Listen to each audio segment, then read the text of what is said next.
All right, welcome folks, Mil-Spec Ops Monkey here. Now this one is going to be a little bit of a hybrid between a monkey minute and a sit rep, only because it is current in terms of the situation that we're looking at, but it actually is something that is coming in the not too distant future. These are reports that are tied around really the Gog-Magog or the Ezekiel 38 war, and I just want to point it out because the mainstream media, although they may cover some of it, it is very quickly in the news and out of the news, and if you're not paying attention, you kind of miss it, right? And so without further ado, let me hop over here real fast. The main summary or crux of Ezekiel 38 is basically it's God saying that he's going to put a hook in their jaws and bring them back into Israel, okay? So that means there's something that these guys want and need, and they're going to all attack at the same time and come against Israel. And God is the one that actually does the protecting here, okay, from an Israel standpoint, all right?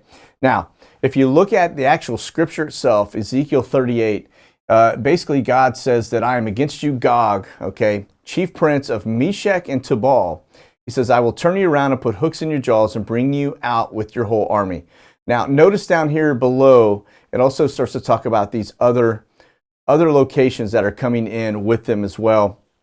Persia, Cush, Put, as well as Tergama, okay? And so we're going to look at this on the map, and I'm just going to show you what it is we're actually talking about here, okay? For those not familiar with Gog and Magog, if you look at the alliance, Gog is Russia, the leader of Russia, okay? So but Magog is basically Meshech, which is Moscow, and Tubal, which is Tobolsky.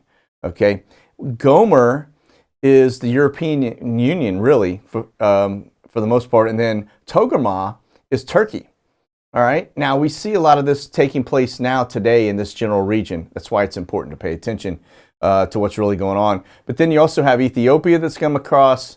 And then you've got this, it was just Saudi Arabia and then Persia, which is Iran. Now, the ones that we have our eyes on today in terms of this is going to be Turkey, Iran, and then Russia. But you'll notice you got the Black Sea right here. This is Ukraine where things are getting ready to go hot. So that actually, and as well as Belarus, there's a very good likelihood that those are all going to be part of Russia again, maybe even out to Poland in the not too distant future, okay? But Turkey is making some statements that kind of support the Gog-Magog thing about putting a hook in their mouth. So let's get over here and look at Erdogan real fast. And he says that Turkey is saying to Israel that they can jointly bring gas to Europe, all right?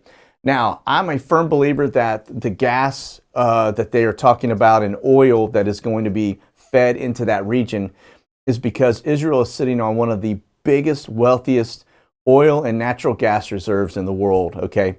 And so as things start to go a little bit awry, economies collapse and things of that nature, something is going to cause all of the Europe and Russia, Soviet Union, Turkey, all of them, Iran, to all come after Israel. Again, God is there to pretty much pop them in the jaw and shut them all down.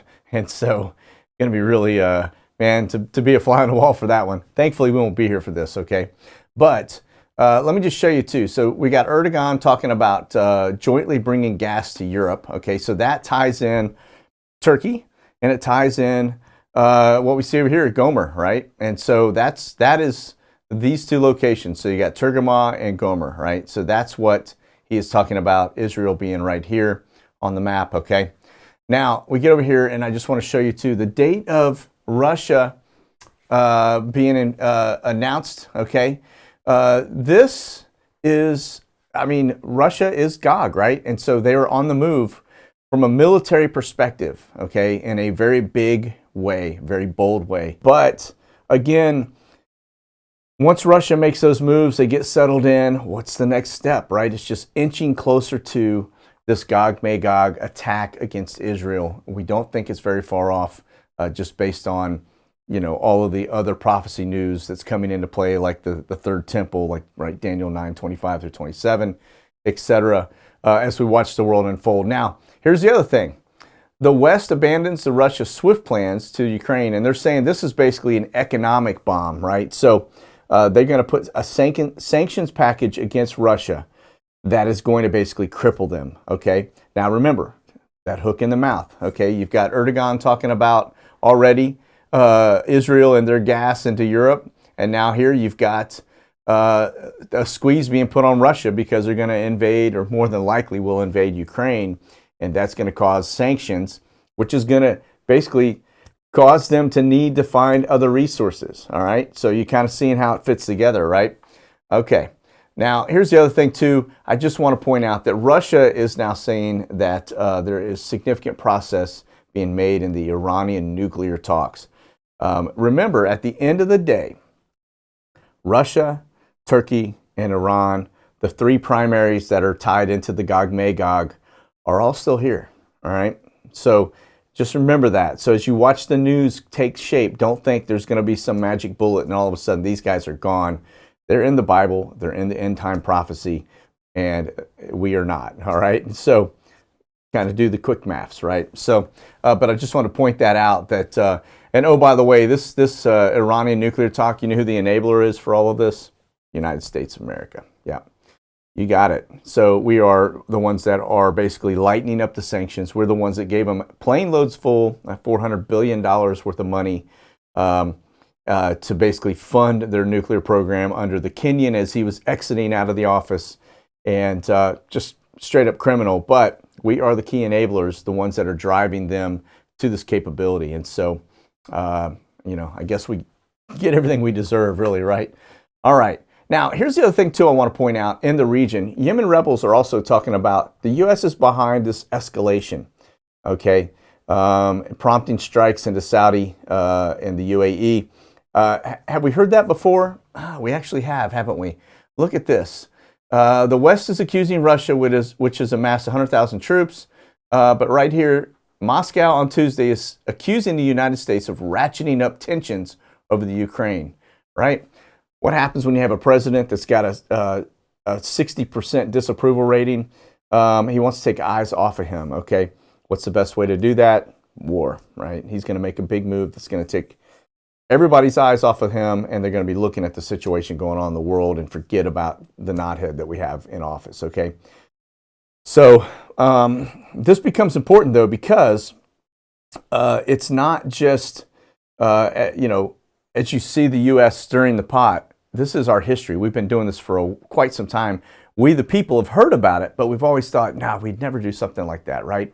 But evidently, as we go on, go look at Benghazi. Remember that, right? You can look at Gaddafi, right? What was it that HRC said? We came, we saw, we killed him, or something like that, right? And she was all proud of it. But there are so many instances where our country, our agencies, have actually stirred the pot around the world, and it looks like we're doing it again, right? Remember the Arab Spring, which was another one, right? The U.S. went in, started moving things around.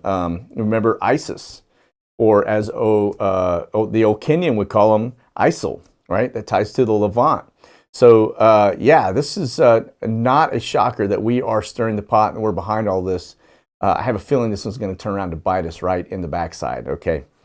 All right, now here's the last one too. I just wanted to point out, if you remember, I was talking in recent weeks and days, we've been talking about troop movements in terms of, I was saying how we've got a lot of troops going to Asia. We had a lot going here to the Middle East and a lot going into the peripheral of, or the outside area of Ukraine, right? We're in Poland and that region, Germany, kind of stacking up troops. Well, the thing is, when you start looking at this big picture, we've got troops here, and this is why, because of Yemen, okay? There's a lot going on here. We've been stacking them up here in the UAE, all the way up here into Kuwait, putting a lot of troops into play. And so it really appears that the world is about to go hot, right? That the rider on the red horse, or as Matthew 24 will say, right, wars and rumors of wars. It seems like we are in that mode right now. So very interesting. Again, just pay close attention to it all. But like I said, I just wanted to not lose sight on all of these things that are taking shape are tied to this Gog-Magog war. the alliances that you see, the movements that you see, it's all connected to that, okay? So anyway, that's going to be this Monkey Minute for today. I hope you enjoyed that, and I know it was kind of a little bit ad hoc, just throwing it in there, but I just didn't want us to lose sight of the importance of the things that are taking shape, because nobody's really talking about all of these little pieces and really how they align in the Bible. So that's it. You guys listen, stay safe out there. Keep your powder dry. We'll talk soon. God bless. Monkey out.